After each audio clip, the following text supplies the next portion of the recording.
Hello, welcome to the commute. Welcome back. No, you need to Microphones speak on. loud. Yeah, their microphones are on.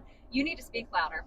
Have you been listening to our podcast? I have not. I have to listen to it on mute because I can't hear my own voice. Well, you need to listen to it like audibly so you can hear your voice because you talk too low. Oh, I gotta speak from my diaphragm. It's kind of like you got to work on that, like your walk up. Well, so for awards. oh my gosh.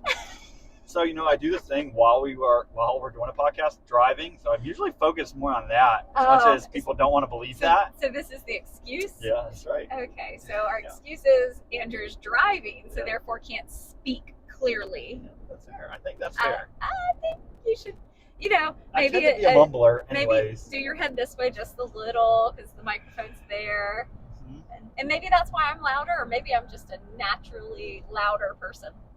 I mean, that's for sure true. But yeah. Definitely, I guess that's two things I need to work on with Sherry. Yep, you're gonna work on your walk up for when you get awards, and you're gonna work on projecting your voice for our podcast. It's probably all confidence driven in all reality. If we're still saying we don't have confidence, I have words. I'm saving them. I'm Shannon. I'm Andrew. Who are you? I'm Andrew. And today, not Andrew Vidala. Do you want to hear how my phone says it? It's Andrew Videla. But do you want to hear how my phone says your name? It's probably Vidala. Exactly. Yeah.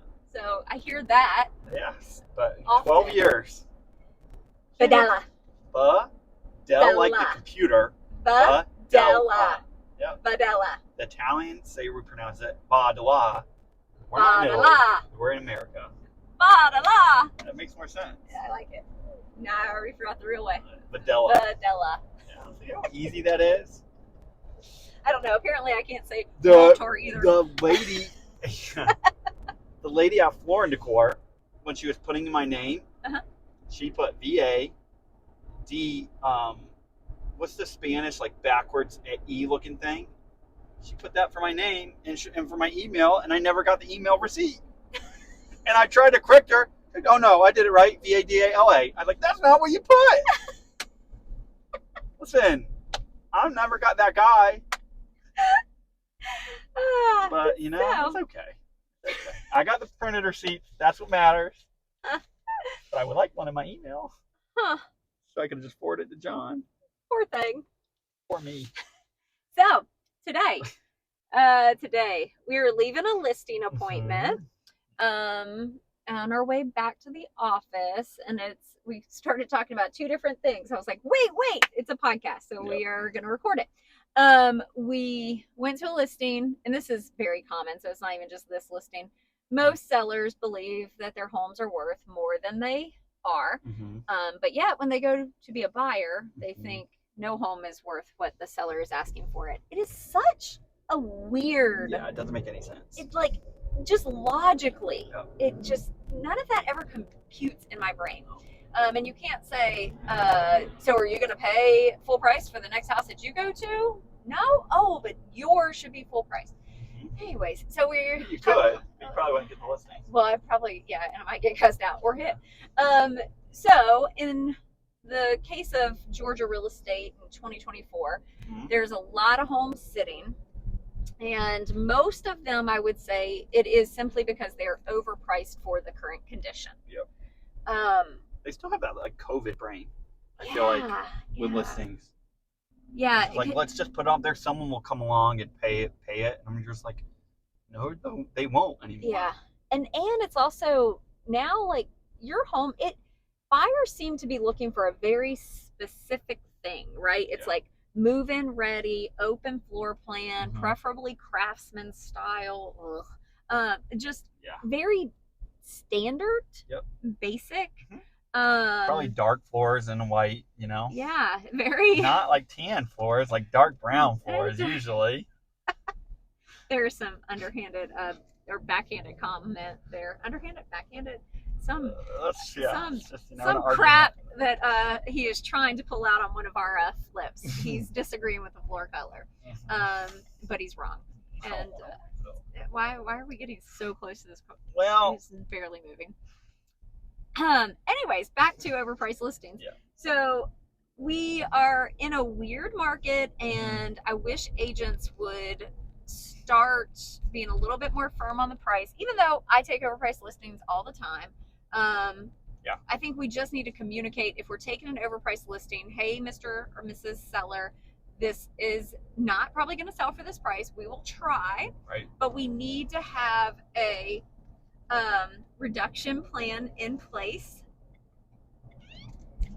And in that reduction plan, you really want to lay out what you are advising the client, right? Because if I'm not advising you wisely, why again would a buyer or seller ever hire us? So this is going to lead us to this other issue that we're seeing, which is co-op agent commission, which is typically what pays the buyer's agent. That has gone down to 0%, 1%, 2%, $300, $300, instead of the traditional 3%. Now, there is nothing in real estate that says you have to offer X amount. You do just see standards, and the standards have been 6% total commission paid by the seller, 3% goes to the co-op agent, 3% stays with the listing agent. That's standard. Yes, there's people that charge more and less. Or if there's a reduced commission, the seller's agent usually takes the listing agent usually takes like if I did a 5.5% commission, I would take 2.5%, and I would give the buyer's agent 3%. Right. That's because you were raised in real estate with me. That's probably more of my parents, honestly, because I think that's fair, though. Right? Like the buyer's agent do more of the work. That's just a fact. Like not more of the work, but it's just buyer's agents. The cost to them is so much higher than a listing agent. But I think you can argue that the opposite as well, right? Like as a listing agent, I can say, no, I spend so much money on marketing and on leads. So fair. I mean, I really do think you can argue both ways. So I'm probably becoming more of a proponent of let's split the commission. If I got 5, you get 2.5, we get 2.5. But it is a hard pill to swallow when a listing agent is offering no co-op commission. And this is something that's happening kind of in our, with some of these lawsuits that are in our, the National Association of Realtors right now. So I think some agents are trying to take advantage of it, because what they're doing is they're listing it for little to no buyer's agent commission, but they are not reducing the price of the house based on that commission. Right. So I don't know. Apparently, I don't think I communicate this as well as I want to, but if 10 homes in a neighborhood sell for $300,000 and they all offered 3% co-op commission and the listing agent got 3%, so 6% commission, those homes built that price in. That 6% is built in to that sales price. Yeah. So now if I come in and I'm going to list the 11th house and I'm saying no commission to the co-op agent, and I still listed at the $300,000, well, that value shouldn't be there. It shouldn't be, but it will be there because it will appraise. Right, but now that buyer's agent has to roll in their closing cost, or that buyer has to pay it out of pocket, so therefore it's costing 3% more. Right. So it won't be there. Right. So that's where it's like, or he just has to come with more cash out of pocket. Right, but a lot of our buyers in our market, they don't have that cash. So we're having to try to educate, and I wish all agents were educating their sellers that, hey, that's fine if, let's look, here's what the co-op commission was on all these properties. So if we're going to reduce it and not pay commission, or reduce it to 2%, 1%, whatever, then we have to also reduce the sales price. Right. But I don't think we're confident. Most agents, I don't think they're confident enough to have that conversation with their agents or with their clients. So it's frustrating. I think you, as an agent who does both, I think you just need to have that conversation with them. Like, all right, just give them a scenario from your perspective. Hey, if we sell your house and you want to go buy, there's 0% agency commission. Unless you, first is going to be, see if they will offer one, and build it into the deal. But then B is going to be, hey, offer less for the house, and then when it appraises, roll in commission into the purchase price, right? That would be the only way you can do it without. I'm saying if you're trying to come up with a way to have it not directly come out of the buyer's pockets. Yeah, wonder, now that we're talking about it, I wonder if there's a way that you could actually roll it in on the offer, because appraisers, they rarely give you over contract price. Yeah. So I wonder if you put it in and say, hey, we're offering this because we want 3% additional. Like maybe that's a way. We have an agent in our office that does that. She doesn't increase the sales price. She doesn't. I got you. I see what you're saying. Yeah. Okay. So increase the sales then, price to cover the commission. Right, because then when it goes to the appraiser, he has that purchase and sale agreement, because that's how appraisers work. They, of course, are supposed to find comps, but they do utilize the purchase and sale agreement. Mm-hmm. So it's just that there's just some reason that exact sales price is what it comes in the appraisal. Every time. Interesting. Every time. So if you need to roll in the buyer's agent commission, and then hopefully it'll appraise. Yeah. But I think Andrew was a little frustrated because he showed a house or two this week that were 2% or no percent. What was it? It was 2%, but I would never complain about a commission. Like, it's not my way. Like, I'll get whatever my buyer wants. Yeah. The frustration is when you see the 2% commission, and then in the private market says seller is a licensed real estate agent in Georgia. That's where my frustration is, because how can you say we are worth X, right? You fight for our rights. Hey, we don't get overpaid. This is how much we spend. This is how much we're worth. We do a good job. We work hard. And then on the back end, well, now that I own this property, I only want to pay. I just spit.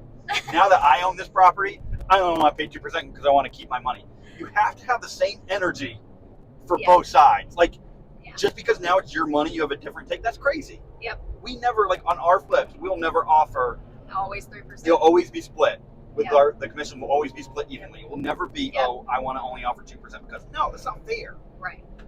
Yeah, it is frustrating. Doesn't make any sense to me as a licensed real estate agent who's worked with buyers and sellers. But, why you would ever do that to someone else. But maybe the agent that has that property listed is a terrible agent anyways. Well, probably because he didn't even get professional photos. Another thing he's trying to save money on. And you can see him in some of the photos. Oh my gosh, that's awful. So, I hate that. I'm just like, bro. Maybe you're right. Maybe he's really an investor that has his license just to sell his own properties. Yeah. Which that could be. Maybe, But that's why it's good to have a conversation and educate him. I should call him. And maybe you could get his listings and say, hey, I know it looks like you obviously own these. Maybe you're flipping, whatever. But if you want this to look a lot better, like I can recommend a photographer. If you want some better marketing, I'm here. If you sell homes in 90 days instead of 180, how many more homes you can flip and make more money? We run into some greedy investors though. Like some of the flippers that we deal with and these investors, I'm like, you should be more educated. So what is the deal here? Why are we being so greedy? Like we are in a flip right now, and I'm like, Andrew, we're taking the offer. We're taking it. Let's go. And he's like, but Shannon, and I get it. We need to see both sides. We need to look at all angles. But to me, let's get something gone. We lose $5,000 out of a $30,000 profit. Let's get on to the next project. I mean, I agree. Yeah, I agree with that. And I agree with that. For that standard. Yeah. But I think you have to look at everyone individually too at the same time. Yeah. But yeah. I mean, I agree that it's worth it to do this to sell it instead of rent it. I don't want it. I don't want that home to be a rental. I would fine with the one we're about to finish. Yeah. I'd be perfectly fine with that one being a rental. Yeah. I don't want the first one to be a rental. Yeah. I don't want the headaches that are going to come with that one. No, I know they are. So, and maybe not, but my Decatur Road my office building that I rent out, it's an older home. It was built in I want to say originally it was the 60s. Yeah. And it's been rehabbed multiple times since, and then we rehabbed it again. But it still has a galvanized pipe from the house to the sewer system. Yeah. So it's I am telling you, I get a call on that property from the current tenants once a month. Yeah. Poor Christy, she handles that as our property manager, and yesterday there was water pouring in from the roof. Great. All that rain. Yeah, I'm just so annoyed. But I guess technically the first one though has been a great rental. Yeah, sure has. What, Hampton? Yeah. So Hampton Locust Grove is one of our properties that we flipped, turned into a rental, and man, It's been great. Those people, they pay on time. They are ready to go. They actually have a offer on the property currently, so they're trying to get approved to buy it. Smooth, nice.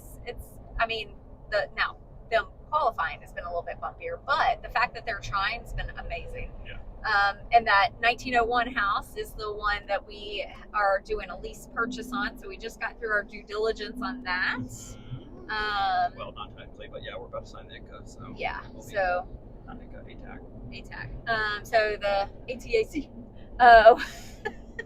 Amendment to address concerns. Yeah, look at you being a professional, like not using acronyms. Know your forms. Well, people listening might not know what an ATAC is. I'm with it. Just trying to help everyone understand our lingo. Yeah. So hopefully we'll get through that, and then they'll move in, and then we'll close in August, and it will be a beautiful thing. However, real estate seems to never really work that easily. But, and then we still have Winfield Flip going on. Hopefully we'll knock that one out here by the end of February. Yeah, Florida should be going in this week. Yeah. Anyway, we say all that to say we won't cheat in the we will commission. not lower commission. Just try to save 1%. No. It's just not reputation does matter. I think that's what people don't care about. They only see, I want to save $3,000. Your reputation with working, your work with reputation. Mine took a hit. That's okay. Yours took a hit? Yeah, because that one was at me. We gotta talk about that. Finish. But it just matters. So I think, I am money driven, but I'm not I want that 3% at all costs. I'll make someone pay it. That's not me at all. But when you see that and its seller is an agent, and you know that he's only cares about it to make his $2,000 extra because the house is listed at $225, that's crazy to me. Yeah. So anyway. So and you guys, I think we talked about this in one of our episodes, that Andrew has actually given up his commission, literally walked away from a closing table with $500, and the commission should have been $10,000 or something. $8,900. Ridiculous. Yeah. So Andrew is definitely not money driven. The money is nice, but he is not money driven. So Andrew is one of these guys that just takes and takes and takes. I can sit here and just punch his shoulder for hours and hours, and then after maybe 2 or 3 hours, he's gonna be stop hitting me. That's exactly how it happened. So that happened with an agent where he had done over and beyond, moved washer, dryer, something, dishwasher, something, helped my sellers move out quicker so that I can stop getting calls from her at. That guy's coming too fast. I don't want to make that move. Please don't make that move. Yeah. That guy just made that move. But yes, he's trying to help everyone be happy, create a win-win. Mm-hmm. And sometimes you don't get a win-win. Sometimes it's a win-lose, He went over and beyond a ton. Yeah. And then what was the straw that broke the camel's back? She threatened to sue my client for $150. I thought it was $300. No, $150, and then whatever it cost them to move the furniture out of their house. So had a seller. They couldn't get out by Sunday at 5, so they paid $150. That was in the contract to stay till Monday at 5. Right. So they're out on Monday. There is arguments whether they got out by 5 or not. No one really knows for sure. Because I wasn't there. Other agent wasn't there. Okay, and pause.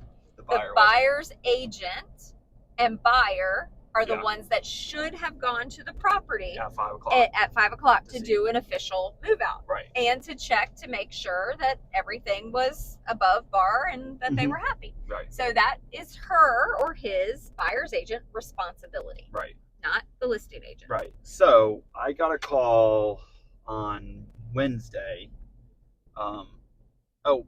Anyway, calls, hey, they left the washer and dryer in the, she went Tuesday afternoon.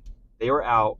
She was mad. They left a washer and dryer in the garage, and they left a couple end tables in the upstairs bedroom. But did not mention that she texted my client because they exchanged numbers on Sunday night. She texted my client, hey, my buyer says leave whatever furniture you want. If he doesn't want it, he can just get rid of it, but he'll probably be able to use it. So she didn't mention that to me, but I knew it because my seller told me that.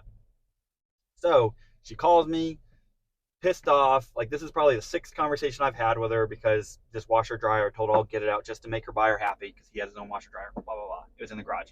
So I already had to do that by myself. I have a closing I had to get to at 3.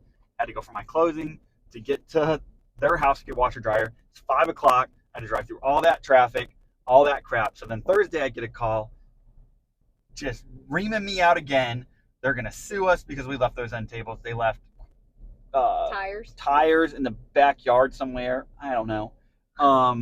And like a umbrella on the back patio.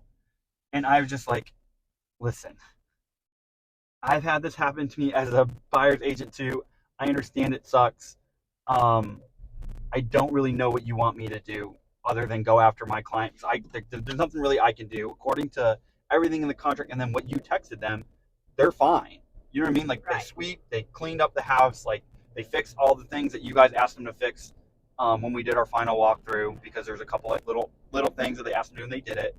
So I don't know what you want me to do. She's like, I just think that you need to tell them that they owe us another $150 and they need to come get all this stuff out. Because you and I both know they were there after 5 o'clock on Tuesday. And I was just like, I don't know that. Like, you are Monday. Like, I don't know that. Like, and you can't prove that either. So I don't really know what you want me to do. I'm not just going to ask them to give you $150 just because. And she's like, well, I'm recording you. And so I was like, you can record me all you want. We still don't know. Like, neither one of us can prove they were there past 5 on a Monday. And she's like, well, I just cannot believe that you're not being professional. And my client, he's a matter-of-fact guy, and he wants his money, and he wants all this stuff removed. So he's going to sue him. And I was like, listen, good luck. I don't know what to tell you. And that's how we ended the conversation. And I just was done with this. Did as much as I could do. And she wants to sue my client for $150. It's going to cost her client. Has she communicated with your client since she has his number? No, she hasn't. Okay, that's smart. They blocked her number. Okay. So she might have, but they don't really. So yeah, it was fun, you know. So then she called. She called our office 4 times trying to get to Sherry. Sherry is our qualifying broker. Yeah, she is our, and so finally she got through to him. She got through to one of our agents, and he texted me about it, and he's like, I got your back. I'm not going to bother Sherry. I'm like, there's nothing we can do. And then finally, I guess another agent answered and gave her to Sherry. Freaking James, man.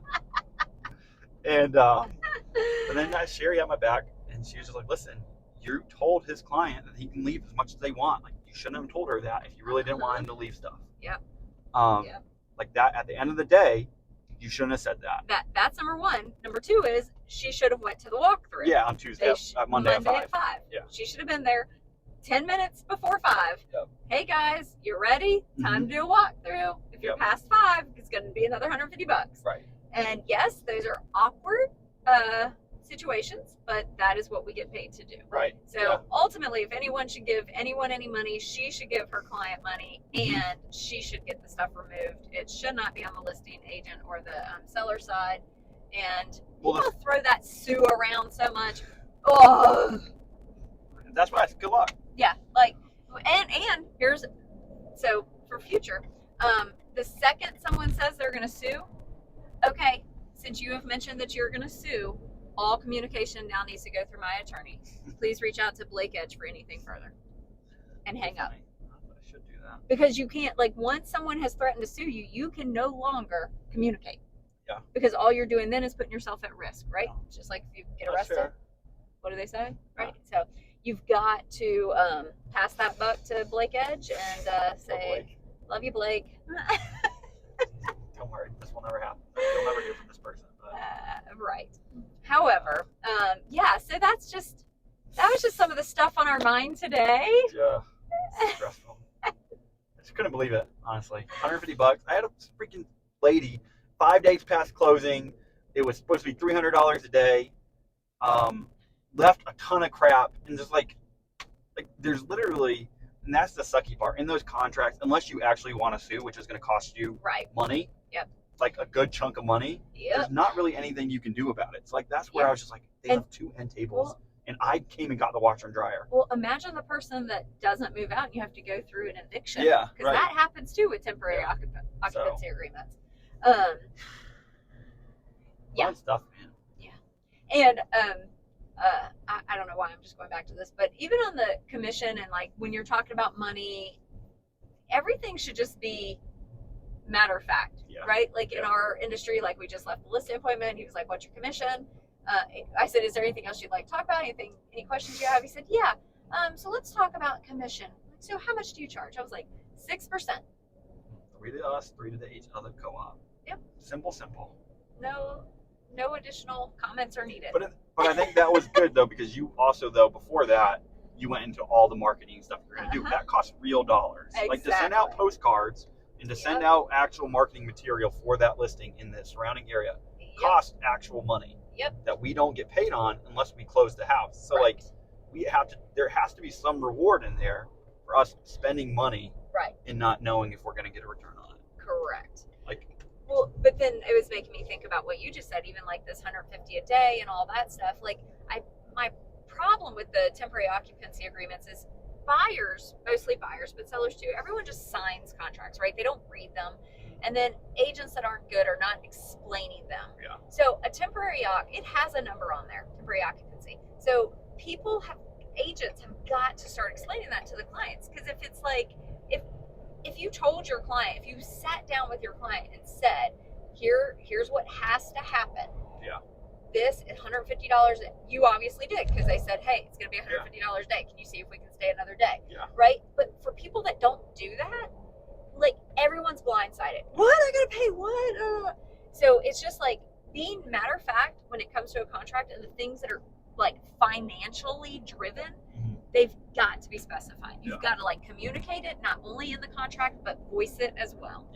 And leading up to it, hey, remember the temporary occupancy starts at closing, and then you have to be out by this time, this date, otherwise it is X number of dollars.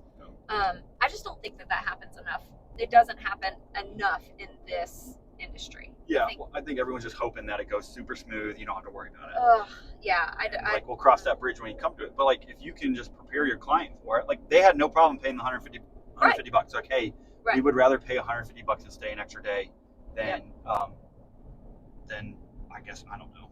Like they knew that was their only option, right? Because they couldn't get out, right? So like, if you have to explain in a way, hey, this is what we're signing. If you are here, there is a cost. Right. Just like there should be, because you would have to pay for a hotel. You know, like if you have a buyer, he's got to pay hotel, he's got to pay storage fees, maybe, who knows, U-Haul cost that he already had rented for Sunday, but now it's Monday. Right. So. So that's our commute. We're almost back to the office. Look at that, nice and easy. Nice, 28 minutes. Yeah. What were we supposed to do? We're gonna say follow us on Instagram. Follow us on Instagram. YouTube, subscribe and like. And like the video. And just bear with us on the sound. We're trying to get better. Andrew's speaking up. I'm supposed to be getting a Tesla, so it'll be quieter. So we need to get that. Need some of these houses to sell. So share with your friends, family, and send us questions, comments. We'd love to read them. And I think that's pretty much it. That's the commute. The commute is out.